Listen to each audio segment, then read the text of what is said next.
Hola, ¿qué tal familia? Bienvenidos a un nuevo episodio de Teología en Casa. Pasen, pónganse cómodos, que ya empieza un episodio nuevo de Teología en Casa, donde, como ustedes saben, hemos intentado dialogar con diferentes personas, teólogos, teólogas, autores, y bueno, intentando hacer una reflexión conjunta en estos diálogos que, bueno, a mí me han ayudado un montón y que espero que a ti también.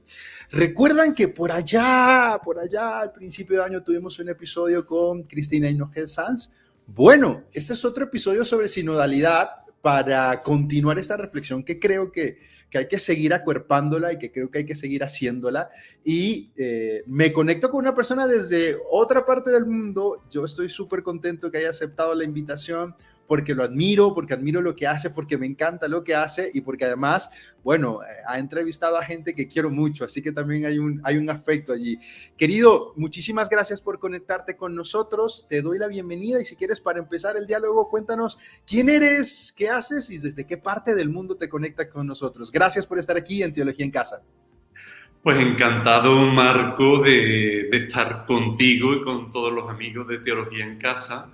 A mí también me hace muchísima ilusión porque la verdad que todo esto de las redes puede generar cosas negativas, pero al mismo tiempo cosas muy positivas como es unas relaciones sanas, profundas, de caminar juntos, como estamos ahora haciendo como iglesia. Bueno, yo soy Fernando Cordero, soy religioso, sacerdote de los Sagrados Corazones, que es la congregación de San Damián de Molokai, una congregación que está también presente ahí en Colombia. Y bueno, yo soy natural de un pueblo del sur de España, de Algodonales, en Cádiz, y bueno, pues soy de una familia, de un pueblo que me encanta, que está rodeado de montañas, y luego, pues, al ser religioso, he estado en varias comunidades, en varios lugares, en Jerez de la Frontera, en Sevilla, en San Fernando, en Madrid, en Barcelona y ahora estoy en Roma. Bueno, y entre medio de todo esto, pues además de estudiar teología, después de haberme ordenado sacerdote, o sea, a los 30 años estudié periodismo, que es una de mis grandes pasiones. Entonces yo luché mucho para poder estudiar y bueno, pues la verdad que estoy contentísimo porque es una vocación dentro de mi vocación. Y ahora, bueno, como te decía, estoy en Roma porque en el año 2018 fui elegido consejero general de nuestra congregación. Y bueno, vivo en Roma, pero también viajo por nuestras comunidades, los 33 países en los que está presente la congregación. Además de eso, hago el servicio de secretario general de la congregación, con lo cual no me aburro mucho. Y claro, como mi pasión es la comunicación, bueno, pues colaboro también con varias revistas, como la revista 21, la revista Vida Nueva, Eclesia, el Observatorio Romano, y también con un programa de radio que se llama Paraulas de Vida en Cataluña Radio. Yo estuve unos años en Cataluña y la verdad estoy muy unido a la catalana terra también. Así que, bueno, y luego cada semana pues tengo un programa de entrevistas que se llama Cruzando Fronteras, que también espero entrevistarte en ese programa. Así que, bueno, y lo último, pues que en agosto recibí un mail del Vaticano, yo estaba en mi pueblo, y que querían una entrevista conmigo. Y yo les dije, pues la verdad, ahora mismo no puedo ir, porque es la Vía de la Conciliación, es justamente al lado de la Piazza di San Pietro. Y digo, pues mire, pues la verdad que ahora mismo es que no puedo ir porque, vamos, estaba con mis padres, con mi familia, con mis hermanas, con mi sobrino en el pueblo, también que esos días pues estaba en la parroquia de párroco, porque cuando voy al pueblo pues soy cura de pueblo y eso me encanta. Y le digo, lo siento, pero... Entonces me dijeron, bueno, pues no te preocupes porque podemos hacer la entrevista por Zoom. Así que entonces me hicieron una entrevista por Zoom y luego ya recibí unos días después una carta del cardenal Mario Breck, pues diciéndome si aceptaba ser miembro de la Comisión de Comunicación de la Secretaría del Sínodo. Entonces, claro, les dije que sí, que encantado, y ya luego tuvimos otra reunión más, y ahí empezó la cosa. Así que vivimos una vida un tanto enredados, Marcos. Sí veo que tienes una vida bastante enredada, pero bueno, me alegra mucho que puedas juntar tus pasiones también, ¿no? Eso me parece súper importante también como seres humanos.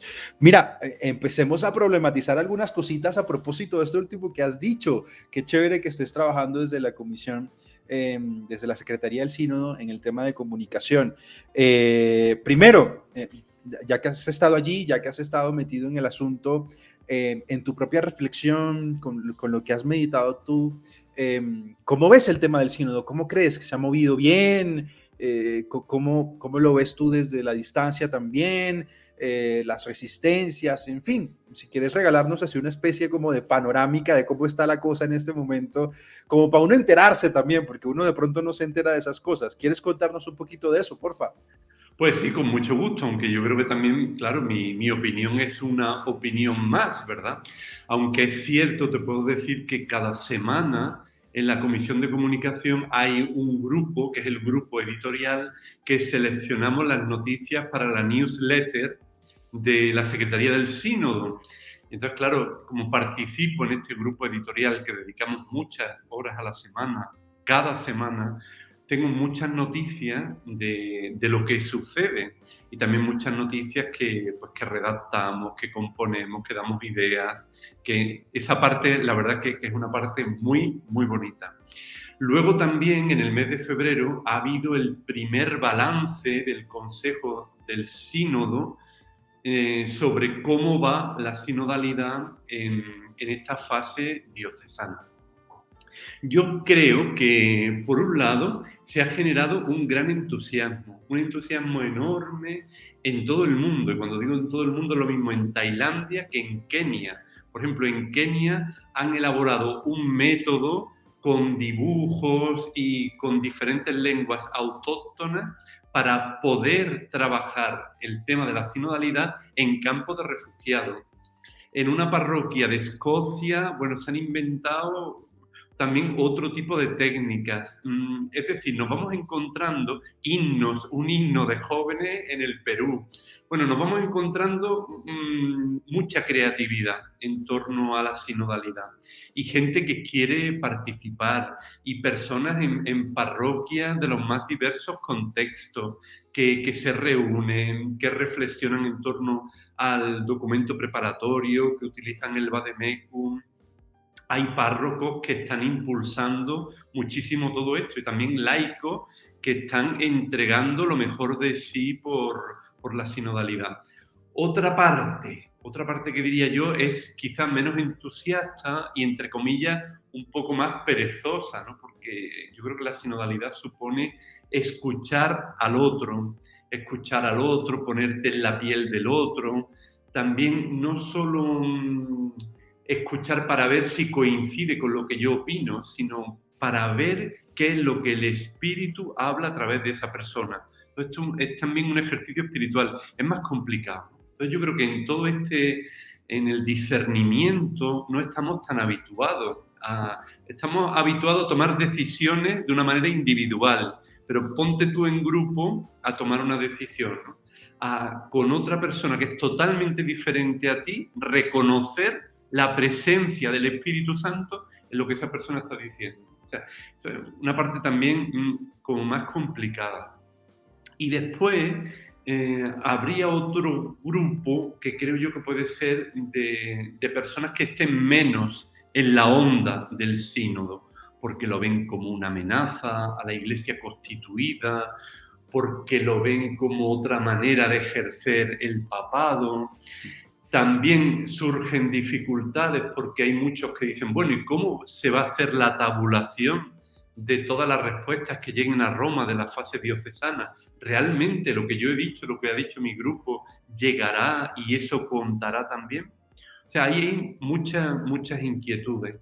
Entonces yo creo que en esta diversidad nos movemos. En realidad estamos empezando, aunque el Sínodo de los Obispos es una creación del Papa Pablo VI. Pero este estilo de tanta participación de todo el pueblo de Dios es realmente algo novedoso. Yo creo que aunque no funcione del todo bien la maquinaria, porque en el fondo es una maquinaria humana, pero sí que esta manera de hacer, de discernir, de escuchar, de tomar decisiones, va a ir marcando el rumbo de la Iglesia, del inminente futuro y también de los años venideros. Yo creo que esto puede ser también tendencia para este milenio. Wow, presentas un panorama bastante amplio. Creo que como es lo humano, con sus cuestiones, digamos, muy positivas, de avanzada, otras más de resistencias. Y yo quería comentarte algo también y saber tu opinión en esto. Además, con tu experiencia, creo que nos puedes iluminar bastante. ¿Qué hacemos con esas resistencias? Fíjate que hay grupos de WhatsApp, hay posts en Facebook, en Twitter de sacerdotes, de religiosos, sobre todo, ¿no? Que tienen una cierta resistencia a esto, que se atreven a decir abiertamente, pues yo no he leído mucho del sínodo, pero tampoco me interesa porque eso es darle entrada a ideologías en la iglesia. ¿Cómo hacer? ¿Sabes? Como que yo me pregunto como joven y como teólogo dentro de la iglesia, a mí me cuesta un montón. Y tú que has podido conversar con Paula tenemos un grupo de WhatsApp, ella y yo con Sofía, y nos desahogamos ahí porque hay cosas que nos traspasan y decimos, o sea, como que sí, me sale la humanidad, me enojo, me parece descarado, me parece soez ese tipo de afirmaciones, pero también entiendo que la iglesia es también de ellos, ¿sabes? De aquellos que no se sienten tan cómodos con lo del sínodo. No sé si hay alguna receta espiritual, no sé si hay una receta desde ahí, no lo creo, pero alguna intuición, no sé si tienes tú a propósito de estar ahí, de recibir todas las noticias, de ver todas esas encrucijadas sobre el tema de la sinodalidad. ¿Qué has pensado tú? O no sé si desde este equipo de comunicación se han preguntado esto. Cuéntame algo, por favor. Bueno, desde el equipo de comunicación y yo también como parte del pueblo de Dios que peregrina, ¿no? De alguna manera también estoy haciendo camino y soy consciente pues de las cosas que suceden. Mira, yo soy de una familia religiosa de los Sagrados Corazones, en la que, como decía antes, estamos presentes en los 5 continentes y yo, en esta comunidad en la que vivo tenemos hermanos de 9 nacionalidades. Entonces, el hecho de convivir con personas pues, que son de Indonesia o de la India, con un hermano que estuvo a punto de morir mártir en la India, con otros que son de poblaciones rodeadas de musulmanes, con otro que es de Polonia, o de Francia, o de Chile, o de Londres. Entonces, en esta diversidad, que es la propia vida, pues te das cuenta que hay sensibilidades diferentes. Para mí el milagro es cuando celebramos cada día nosotros como hermanos la Eucaristía y siendo cada uno de la sensibilidad distinta, nos unimos de verdad en esa celebración. Esto trasladado al sínodo y también a las personas que puedan estar más reticentes. Yo creo que lo primero en todos, en unos y en otros, es el respeto. El respetarnos y el creer, y además con convicción, que el otro tiene algo que decirme, a pesar de que yo no sea de esa misma sensibilidad. Y también ponernos un poco a tiro, hacernos los encontradizos en el camino para hablar también con estas personas. Yo, por ejemplo, hablábamos antes de Cruzando Fronteras, de este programa de entrevistas. Yo no siempre entrevisto a gente que a mí me cae muy bien o que son de la misma línea, entre comillas, de iglesia que yo, sino que también he hecho entrevistas a personas distintas, de una sensibilidad totalmente diferente. Y eso yo creo que te une porque te das cuenta también del interés por evangelizar que tienen personas pues que tienen otra manera, otra forma de abordar la evangelización o su propia vida, o en fin. Hay diferentes acentos del Evangelio, pero lo que nunca podemos perder es ese sentido de comunión que yo creo que eso el Papa lo cuida muchísimo, porque muchos de sus colaboradores no son precisamente los que más de acuerdo están están con él, sino que el Papa está rodeado también de una diversidad que él mantiene, porque entiende que así también es la Iglesia. Eso me parece muy, muy importante. Entonces, el intentar también hacernos los encontradizos de otros y ver lo positivo de otros, y yo en este caso, como soy periodista, pues poder hacer una entrevista y meterme en esa piel de otra persona, pues eso yo creo que ayuda, ¿no? Yo creo que puede ser, hay personas que tienen más facilidad para crear puentes, entonces que creemos esos puentes. A mí, desde luego, lo que me escandaliza son la falta de respeto en las redes sociales de unos sacerdotes hacia otros hermanos sacerdotes, que eso me escandaliza a mí, yo creo que escandaliza a cualquiera que no esté ni en la iglesia, ¿no?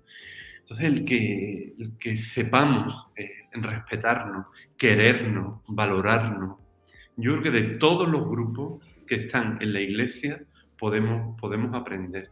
Pero es también cuestión de tiempo, de relación. A mí hay algo que me gusta mucho, Marco, y es que caminar juntos nos transforma.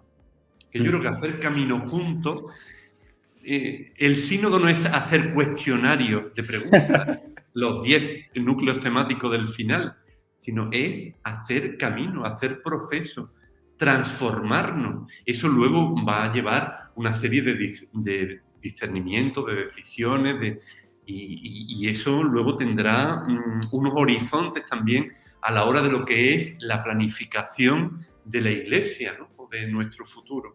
Pero lo primero que tenemos que hacer es esa transformación. Mira, podemos ser especialistas en sínodo y no ser sinodales. Porque queda muy bien que oh, qué sinodal soy yo y cuánto.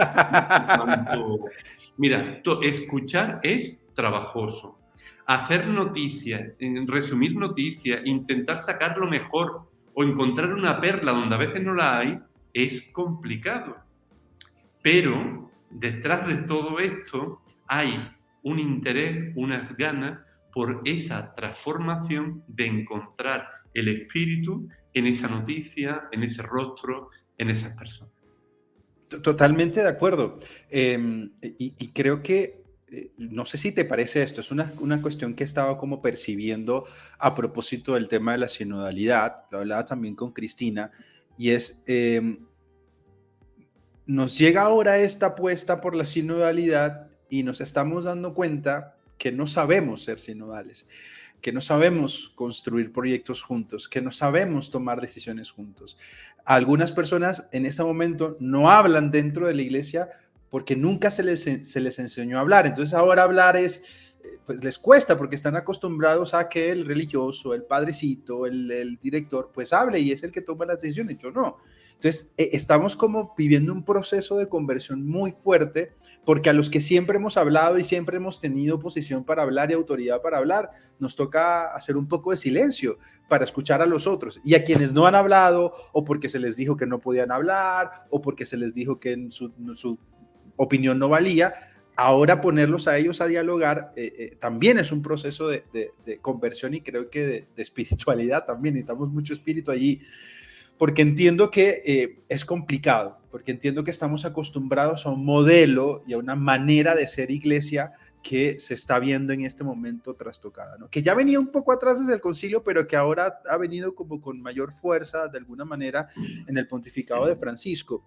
Pero al mismo tiempo también siento, y me gustaría que nos pudieras como aclarar eso, que muchas de las distorsiones que hay y de las tensiones entre grupos, digamos, más liberales y otros más conservadores, si se puede hacer esa distinción, digamos, es el tema de no tener claro cuál es el objetivo del sínodo. Algunos creen que es hacer una encuesta.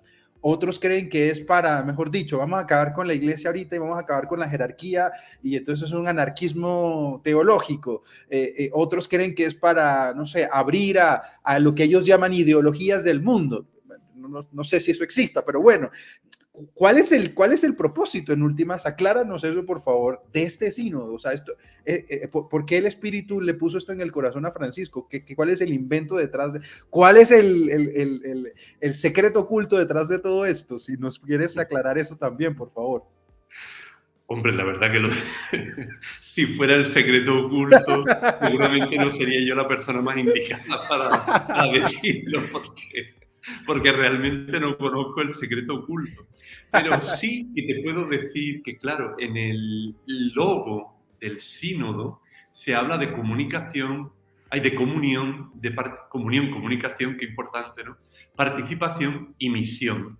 Yo creo que este sínodo, como en realidad la mayoría de los sínodos o la mayoría de las inquietudes de la Iglesia, va para la misión, va para la evangelización.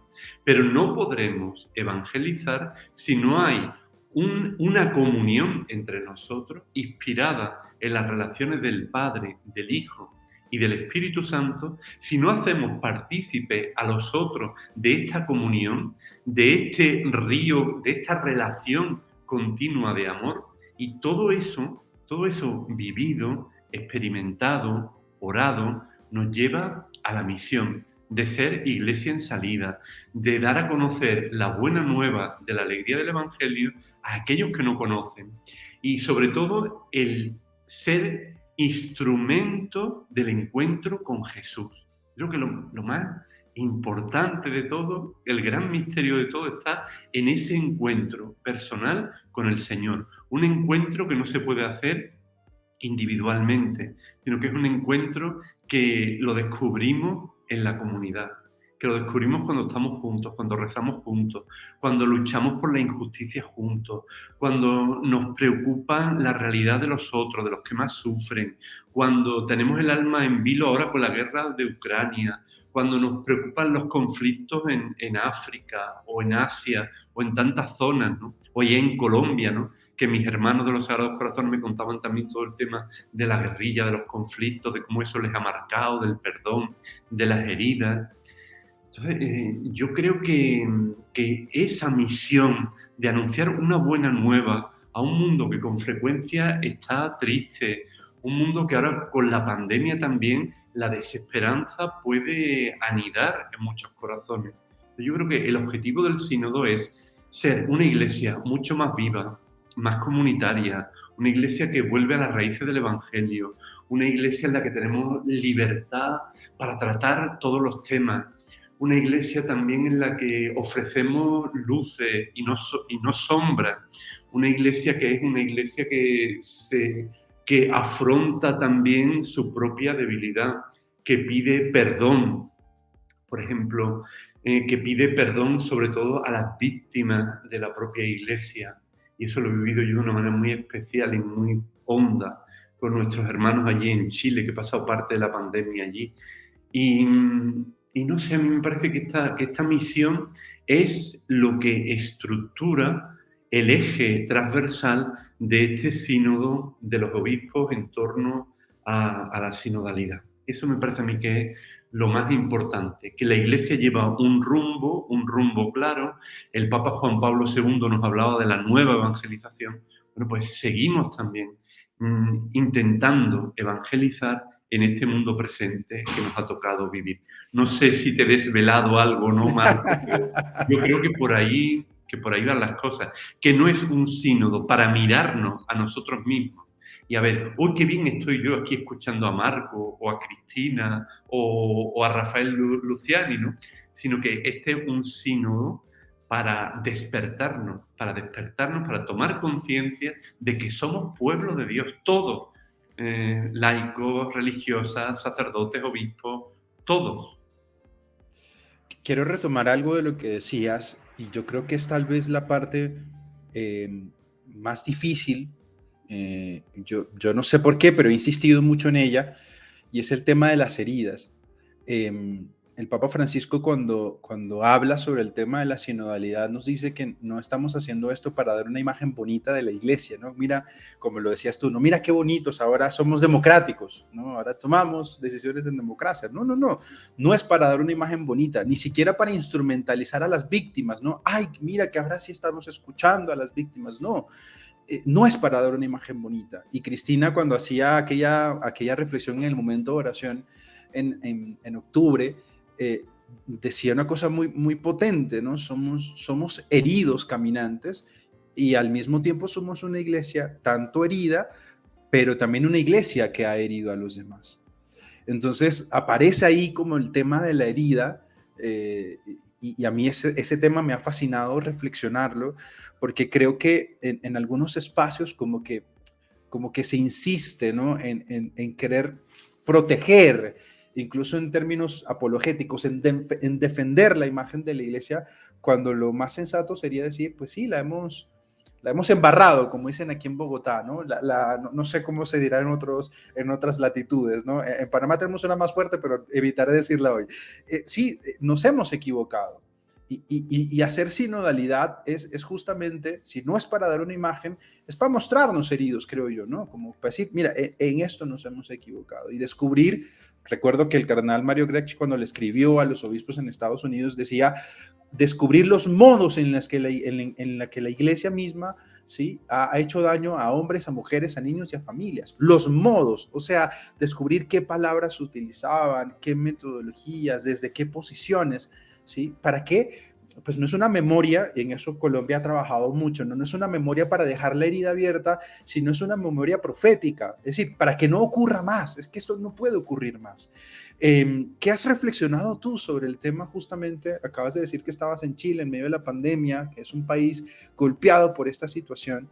¿Crees que la sinodalidad nos puede ayudar también a dejar de mirar esto como un problema menor, a dejar de excusarnos con cosas como, no, de eso no se habla para cuidar la imagen de la iglesia?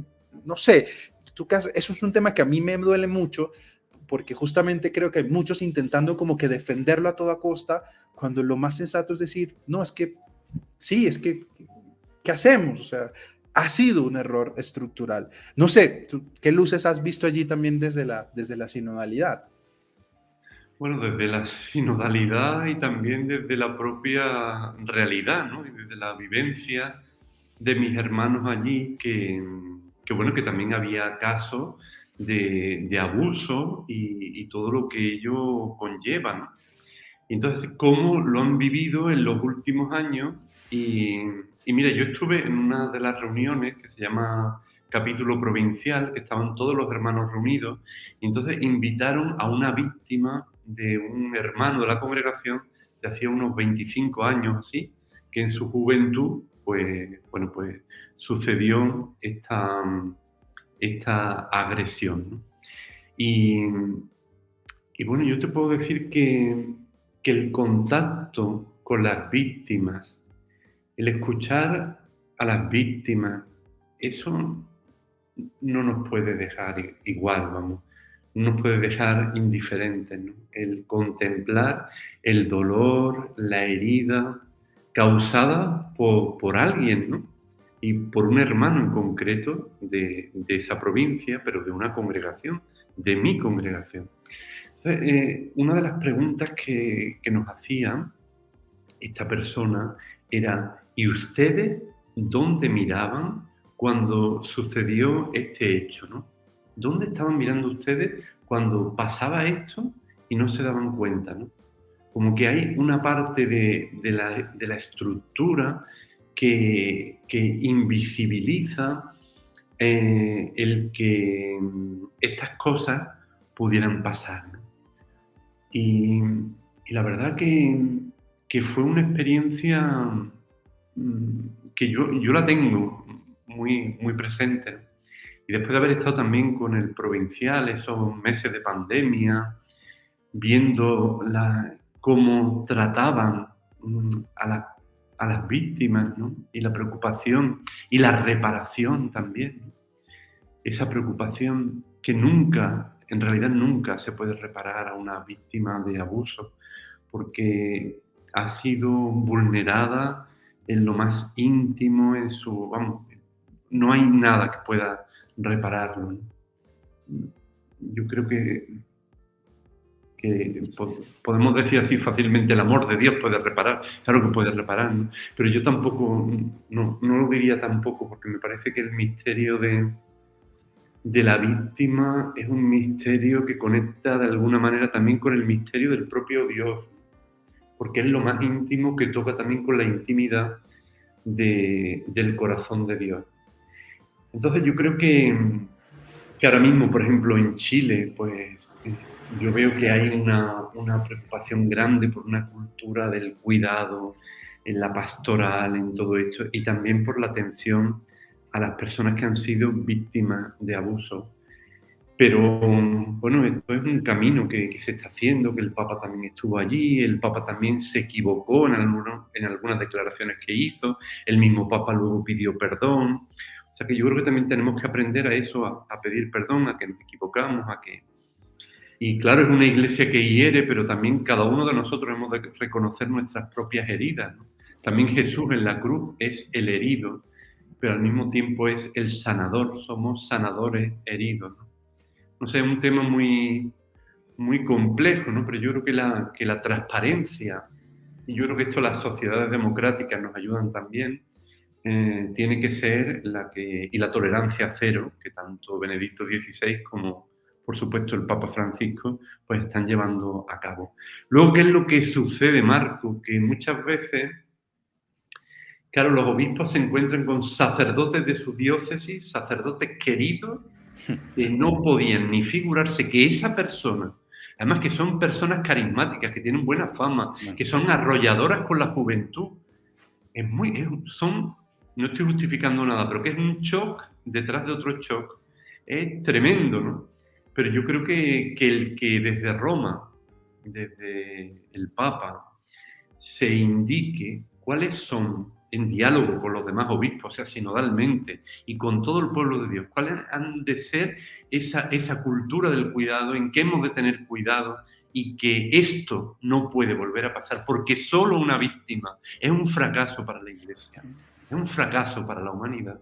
Pues, y desde luego no compararnos con nadie, porque eso tampoco puede ser. Bueno, en la Iglesia hay casos de abuso, pero es que en la institución, en la familia, hay en tal institución. Eso no, porque nosotros moralmente hemos estado predicando el Evangelio, hemos vehiculado una moral, hemos exigido. Entonces ahora yo creo que también es el tiempo, pues, de que se nos exija con transparencia e intentar vivir, pues, la vida de la manera más coherente que podamos. Sí, totalmente de acuerdo. Creo que es un momento también de conversión en ese sentido, ¿sabes? Como que siento que hemos pecado de soberbia, siento que hemos confiado más en nuestras estructuras, en nuestras palabras, más que en la desnudez del Evangelio y en la pequeñez del reino de Dios, en últimas. Creo que hemos configurado incluso una teología, una espiritualidad, una piedad que lleva a estos también caminos que van en contra del propio Evangelio, y creo que la sinodalidad nos puede ayudar a revisar también esas comprensiones, cómo comprendemos el ser humano, ¿no? Cómo comprendemos el liderazgo, cómo comprendemos, sí, el acompañamiento espiritual, por ejemplo, donde también se dan casos de abuso espiritual, y que también es terrible, ¿no? Ver esas situaciones. Yo creo que es un periodo bien interesante. Yo creo que es de gracia, por supuesto. Yo creo que cuando un ser humano, por ejemplo, en terapia descubre sus propias heridas, las reconoce, las puede trabajar. Antes no, antes si no se considera herido, pues va a creer que todo lo que hace está bien. Pues yo creo que este es un periodo de gracia también de la iglesia en ese sentido, ¿no? Un periodo de gracia de Dios, de poder reconocer nuestras heridas, de hacer memoria de nuestras heridas, justamente por esa idea de que no se repitan, de que no ocurra más esto, ¿no? Y eso que decías sobre compararnos es como un lugar común, me parece. He escuchado a mucha gente dentro de la iglesia con ese lugar común de, no, pero es que en otros lados ocurre. Sí, que, pues, es terrible que ocurra en general, pero aquí, es que aquí no puede ocurrir, si aquí somos portadores de una buena noticia de liberación, de amor, o sea, aquí es donde la gente herida debería venir a refugiarse, ¿sí? Debería sentirse segura, y lamento mucho que la iglesia para muchos hermanos ya no sea un lugar seguro. Y con eso doy pie para otra cosa que siempre es puntiaguda, ¿no? Y que me imagino tú teniendo la cercanía con la iglesia española, lo has visto. Yo me he enterado por mis hermanos y mis hermanas teólogos y teólogas allí. Y es el tema también de aquellas personas que tienen el interés de volver a la iglesia, tienen el interés de hacer comunidad, tienen el interés de seguir a Jesús, pero dicen, mira, Fernando, yo no quiero regresar porque pues tengo miedo de que por tal cosa que hice, o por ser de esta manera, o por tener esta opción, me vayan a herir más de lo que ya me hirieron, ¿no? Y ahí también, por ejemplo, el documento preparatorio hace la pregunta, ¿no? ¿Hacia quienes se encuentran en deuda de escucha la iglesia particular? Y yo creo que estamos en deuda con mucha gente, no hemos escuchado a mucha gente. Hemos disparado desde nuestras posiciones comprensiones que no se corresponden con la realidad, ¿no? Como con ideas allí metafísicas, y creyendo que todos los seres humanos que entran en esa categoría se comportan de esa manera, y no. Y lo que me parece aún más loco de todo esto es que es gente que quiere estar aquí, Fernando, ¿sabes? Son seres humanos que, a pesar de ser heridos por la iglesia, dicen, no, pero es que yo quiero continuar, yo quiero hacer posible el reino de Dios. Y yo sé que ahí aparecen elementos y grupos también de personas como los divorciados vueltos a casar, por ejemplo, las comunidades de diversidad sexual. ¿Qué hacemos allí? Tú, desde esta escucha, desde este caminar juntos, no sé si desde el Sino hay alguna propuesta, o también en tu experiencia, ¿no? Entrevistando a personas de diversas partes, sintiendo también el latir del espíritu en medio de todo esto. Yo francamente a veces me encuentro sin respuestas. Yo a veces no sé ni qué hacer, porque el movimiento de personas, digamos, en contra de estas posibilidades es muy agresivo, sí, muy ofensivo, y yo ahí no quiero entrar. Bueno, no sé si he sido claro con lo que voy diciendo. Hombre, yo creo que sí, que ha sido muy claro, ¿no? Y que es otro de los grandes temas, ¿no? De a quién escuchamos, a quién va dirigido este sínodo, si es a todo el pueblo de Dios, pero es a todas las personas, a todos. Este es un sínodo dirigido a todos, incluso, ¿qué te iba a decir? A los no creyentes, ¿no? Pero en particular a todos estos grupos que han podido, yo creo que sufrir más, ¿no? En este sentido, me parece que escuchar, pues, la voz de los divorciados o de los sacerdotes también que dejaron su ministerio, o personas de diversidad sexual, ¿no? Pues es también fundamental, porque son parte de este pueblo de Dios que está caminando. Yo creo que nos da miedo la diversidad porque tendemos mucho a la uniformidad, a que todo tiene que ser tal y como está estipulado según determinados cánones, ideas o determinadas maneras también de enfocar o la teología o la vida de la propia Iglesia. Con esto no quiero decir que cada uno hagamos lo que nos dé la realísima gana, pero sí que tendríamos que ser mucho más integradores y ponernos en el lugar del otro. Yo le hice una entrevista a un teólogo español, a Pablo Romero Guccicardi, después de haber venido de Chile. Entonces, en Chile a mí me tocaron varias Eucaristías con grupos de diversidad sexual y también con grupos de jóvenes que me pedían que dijera el todos, todas, todes, que a mí lo del todes me costaba un poco más porque a veces te confundes, ¿no? Y, y después de ver cómo los hermanos hacían pastoral con estas personas y todo lo que les aportaban también, ¿no? Conocí a Pablo, que ha escrito 10 caminos de reconciliación que eran testimonios, pues, de varias personas LGTBI. Entonces, a mí no solo creo que hay que aceptar, sino que yo creo que al mismo tiempo son una riqueza para la Iglesia. Una riqueza en su sensibilidad, en su manera de ver la realidad, en enfocar los problemas. En una pareja del País Vasco tenía a 3 niños adoptados. Y bueno, que eran niños con riesgo de exclusión social. Bueno, el amor de esta pareja. Decía un hermano allí en Chile que Dios creó el arco iris, ¿no? Que Él es el creador de todo esto. A mí esa frase se me ha quedado, pero sobre todo por la vivencia que ellos tenían, ¿no? Entonces, Dios, creador de todo, ha creado también, pues, esta diferenciación. Yo creo que tenemos que respetar mucho, pero que no llegaremos a valorar realmente lo diferente hasta no solo que lo aceptemos, sino digamos convencidos, esto realmente es una riqueza para la Iglesia. Esto nos va a ayudar. Yo doy gracias por estos hermanos, ¿no? Entonces, claro, y es que estos casos nos rodean de algún Claro. modo.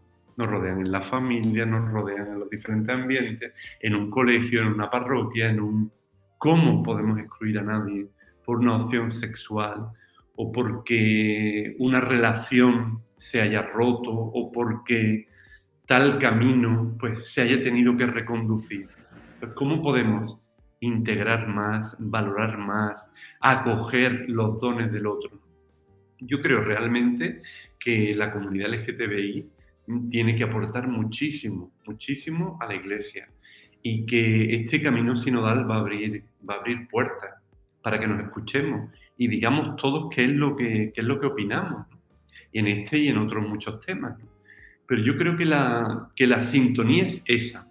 Ahora, a mí me parece muy importante que en la primera rueda de prensa que se hizo en octubre, antes de comenzar el proceso sinodal, el cardenal Mario Gret, Sor Natalie Beccar y el obispo Luis Marín de San Martín hacen una rueda de prensa en la sala Stampa de la Santa Sede. Y enseguida los periodistas empezaron a preguntar, bueno, pero entonces, ¿van a votar las mujeres sí o no? Bueno, como que lo interesante ya es el resultado, es el final. Y yo creo que lo interesante de todo esto es el proceso que hacemos juntos. Ahora, si nadie dice nada, si solo algunos van a hablar y desde determinados lugares, desde dentro, entonces nos vamos a perder una gran riqueza de otros que estando también dentro no lo están ahora, pero que son los favoritos de Jesús y de su reino. Eso me parece muy, muy importante. El que todo esto nos va a ir llevando a hacer camino, pero que no va a ser un camino inmediato, como estamos acostumbrados ahora, enseguida, inmediatamente a comunicarnos. Esto va a ser un proceso a lo mejor un poquito más lento. Y yo por eso hay miedo a las frustraciones en torno al sínodo. Yo creo que en un año y medio, de aquí a octubre de 2023, no vamos a lograr la reforma de la Iglesia. Lo primero, porque la reforma de la Iglesia tiene que ser en cada uno de nosotros también, que de verdad nos convirtamos al Señor en Evangelio. Yo por mi parte, a mí me queda muchísimo. La parte que a mí me toca, yo creo que en un año y medio, Marco, no me da tiempo.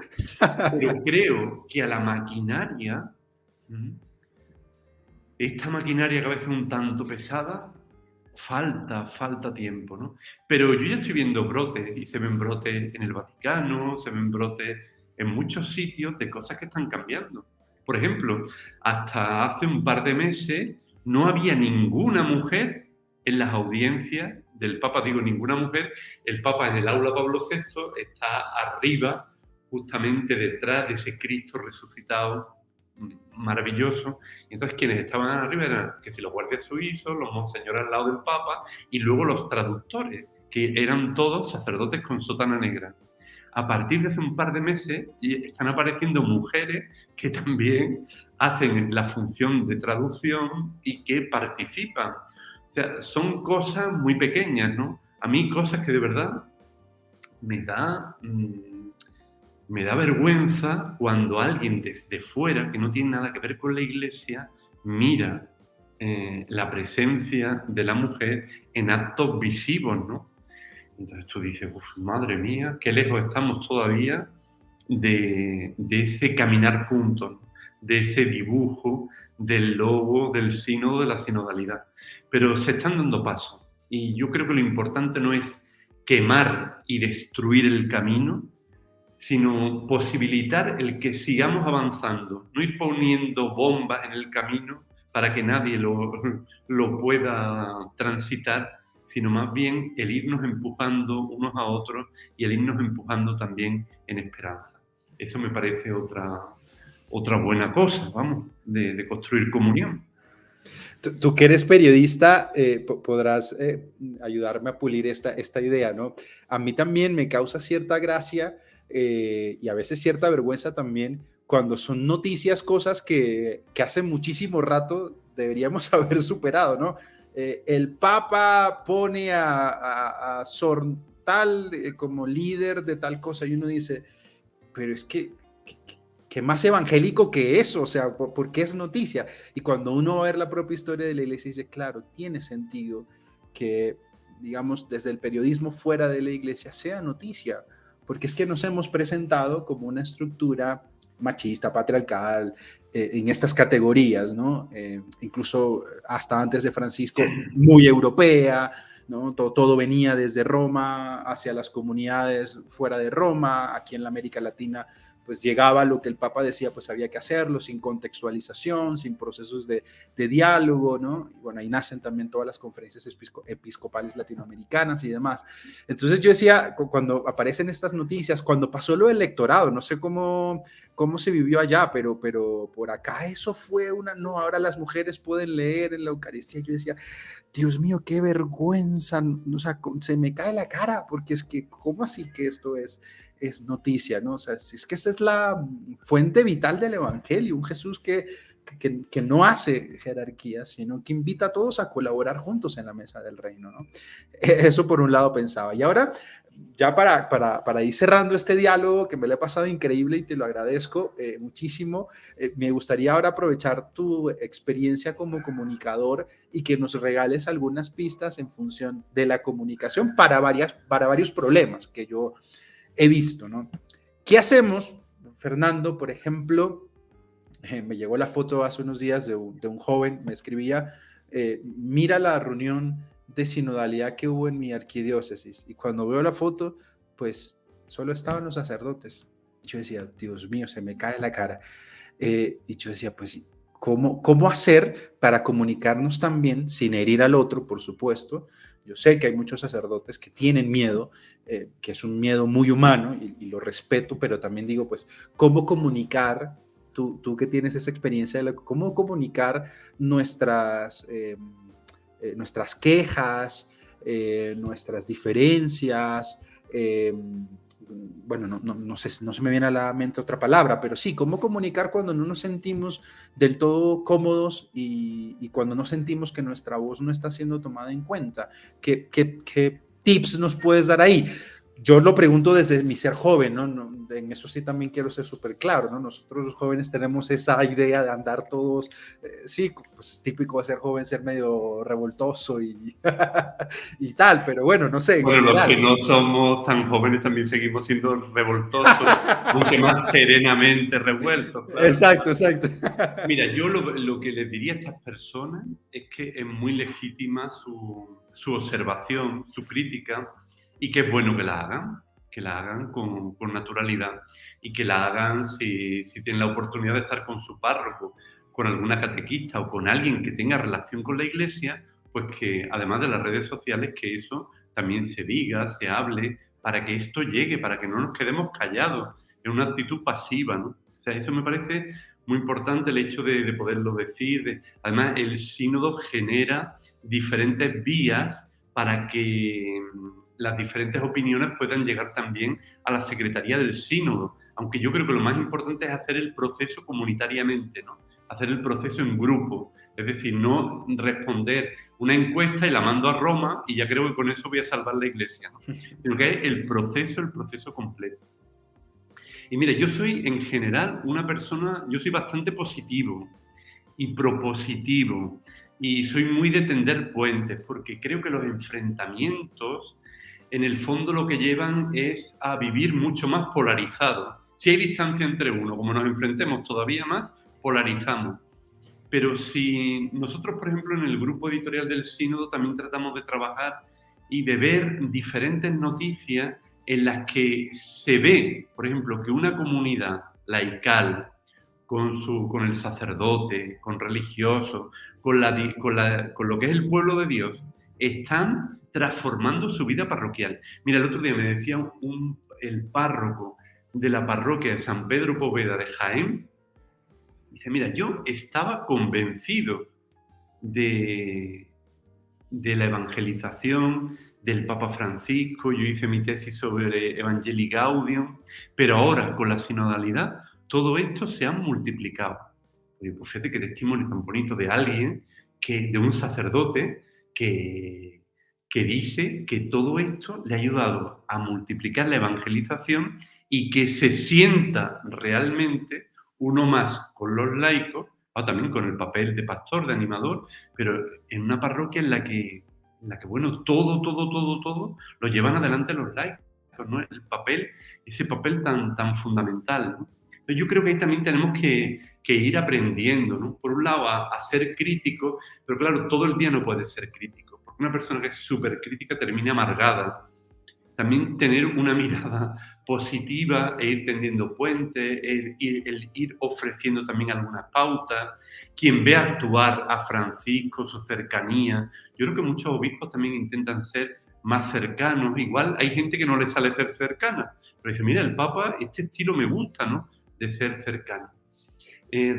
Recientemente ha fallecido en Barcelona el obispo Toni Badell, obispo auxiliar de Barcelona, de un cáncer, una enfermedad larguísima, con 49 años, el obispo de la catequesis de los jóvenes, el obispo también de la Asamblea de Laicos en España, y él decía que muchas veces, en la última entrevista que concedió, ya antes de su enfermedad final, que se puso muy malito, dijo que el estar cerca de otro es fundamental y que todos tenemos a alguien que no vive dentro de la Iglesia, en nuestro mundo laboral, en nuestro mundo familiar, en tantos ámbitos, ¿no? Acercarnos, tender puentes, escucharnos, escuchar la crítica también, aprender qué es lo que Dios nos está diciendo en todas estas personas. Yo creo que tenemos 1000 oportunidades en el día a día de ser sinodales, porque la sinodalidad es la esencia de la Iglesia, como nos recuerda continuamente también el Papa Francisco. Pues bueno, querido, yo creo que hay mucho camino por delante, creo que nos has regalado también un panorama de esperanza. Si hay algo que a mí me ha impresionado de la sinodalidad es realmente comprender la universalidad de la Iglesia, darme cuenta que la sinodalidad invita a encarnarse también en realidades que yo desconozco, ¿no? Yo que soy un joven de la vida urbana, ¿no? Insertado en la posmodernidad, tomar en cuenta la iglesia de Kenia, como tú nos decías hace un momento, me parece fascinante, decir, Dios mío, qué chévere poder también incluso entablar un diálogo con católicos, con cristianos, con buscadores de Dios de otras latitudes que creo que enriquecen justamente la vida de fe de la iglesia, ¿no? Pablo habla tanto de la diversidad y parece que eso se nos ha olvidado, ¿no? Como que hay todavía, y lo dice Francisco en Evangelii Gaudium, hay todavía personas que quisieran un cristianismo monolítico, pero no existe. Además que es imposible porque el ser humano es diverso, ya él mismo como ser humano es diverso en una etapa que en otra, pero imagínate, ¿no? La pluralidad, que yo creo que todo eso es riqueza, ¿no? Tener claro eso me parece bello. ¿Querías decir algo? Sí, quiero decir también que en este grupo, en la comisión de comunicación, que está formada por laicos, y los que menos somos sacerdotes. Tenemos un obispo que es un obispo copto. Fíjate qué exótico es el grupo. Y luego, por ejemplo, ahora en el grupo editorial, pues también hay personas que no forman parte de la comisión, pero por ejemplo hay una joven, cuando tenemos la reunión, una joven desde Filipinas, un joven desde Tailandia, un joven desde Costa Rica, otro joven desde México, una laica desde Portugal, y luego el communication manager, o sea, nuestro jefe, nuestro coordinador, es un laico, ¿no? O sea, que te digo que no es el obispo, no es el sacerdote, sino que estamos buenos y cada uno dice. Yo creo que lo que es muy importante también, el que la persona sea valorada en determinados servicios por sus capacidades, no por ser hombre, mujer, sacerdote o laico, sino que cada uno demos los dones que tengamos, que los ofrezcamos, pero que no pretendamos ser, ni querer llegar a ser, ni querer ser o directores, o coordinadores, o obispos, o yo qué sé. Bueno, que eso sea realmente un servicio, porque yo lo que digo, que el periodismo, la vocación periodística, que es todo el día, una profesión de mucho trabajo. Yo creo que es una profesión también en la que, si el verbo se ha manifestado, la comunicación es un ejercicio de amor. y es un ejercicio también muy oculto, muy nazareno, nadie sabe las horas que nos llevan a hacer tantísimas cosas. Bueno, tú lo sabes también, el trabajo que hay detrás de un programa, ¿no? O de tantas actividades como lleva a cabo, ¿no? Pero me parece a mí que es muy, muy necesario. Comunicar es un ejercicio de amor, y comunicar sinodalidad, bueno, pues multiplicamos a la enésima potencia ese amor, ¿no? Totalmente, totalmente. Fernando, si quieres, para cerrar, regálanos dónde te encontramos en redes sociales y si nos quieres recomendar algún libro, algún autor, algún artículo. Esta comunidad es una comunidad que intenta leer y estar ahí pendiente de lo que la teología va diciendo. Si tienes algo que nos quisieras recomendar para ponernos en esa tarea, lo agradecemos un montón. Pues mira, os voy a decir dónde estoy en redes sociales. Bueno, mi Twitter es @FernandoCorder7 en Twitter. Después, bueno, también estoy en Facebook, Fernando Cordero Morales, y en Instagram, Fernando Cordero. Y luego tengo mi programa en YouTube, Cruzando Fronteras. En cuanto al libro, mira, yo recomendaría un libro que a mí me ha conmovido y que bueno, que estoy rezando también con él. Y luego pude entrevistar también a su autora, que se llama Un viaje sin equipaje, editado en PPC.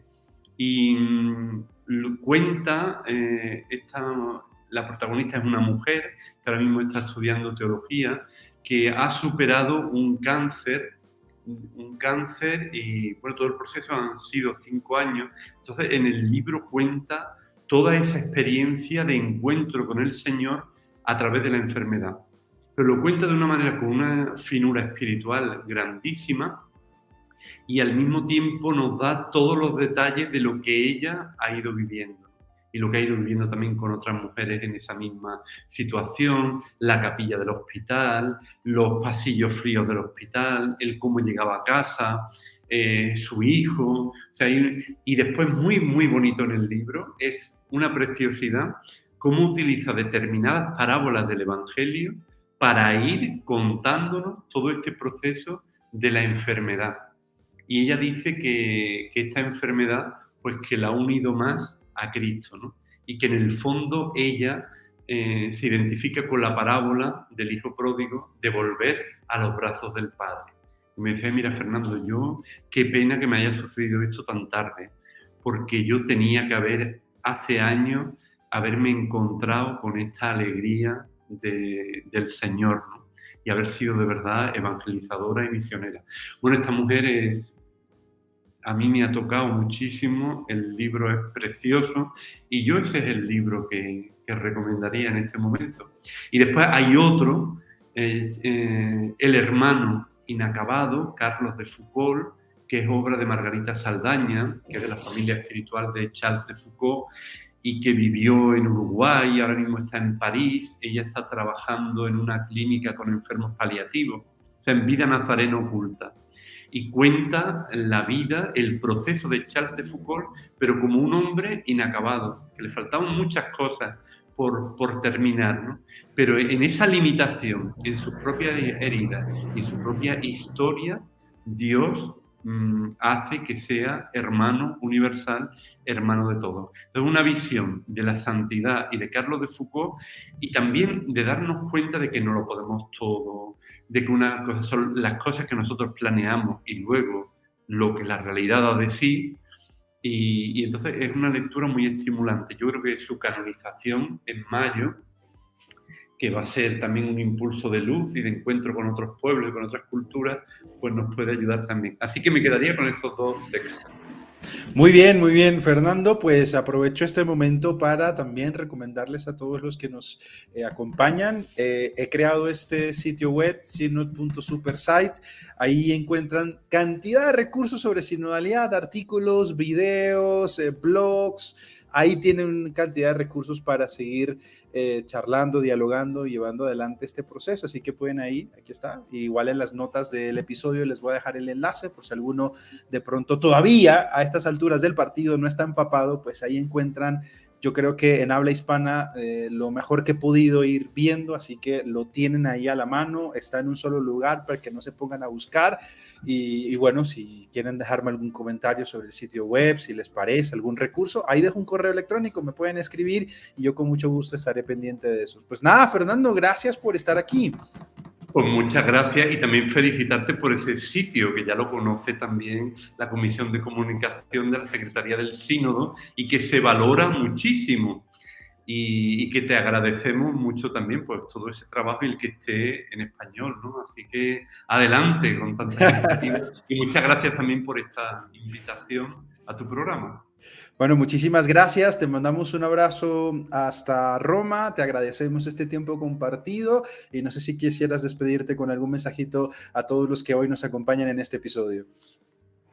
Pues mi mensaje es que sigamos caminando, que este caminar nos transforme, que no tengamos miedo de la diversidad, que no tengamos miedo del futuro, que lo veamos todo como una oportunidad, como un regalo para crecer, que tengamos la edad que tengamos, seguimos creciendo, seguimos evolucionando, nos seguimos enriqueciendo y que lo importante es acercarnos cada día más a Jesús y que otros muchos puedan disfrutar de esa alegría del Señor.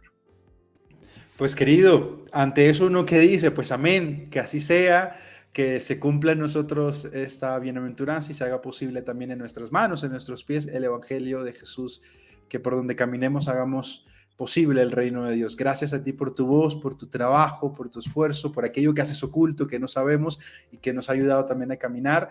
Y bueno, nada, gracias por sacarte un tiempito también para colaborar con nosotros en este espacio. Un abrazo hasta Roma y a todos los que nos han escuchado, gracias por llegar hasta aquí. Hemos terminado este episodio. Espero que tú hayas salido con mucha alegría, con mucho gozo, con mucha esperanza en este camino sinodal. Y recuerda que pues estoy aquí en el mundo digital, en el continente digital. Cualquier cosa me encuentras en @soymarcosalas y me puedes también escribir un correo electrónico, soymarcosalas@hotmail.com. Y pues mi deseo es seguir construyendo iglesia juntos y seguir caminando. Así que pues pendiente, que seguimos con más episodios en este podcast, Teología en Casa. Nos vemos en la próxima.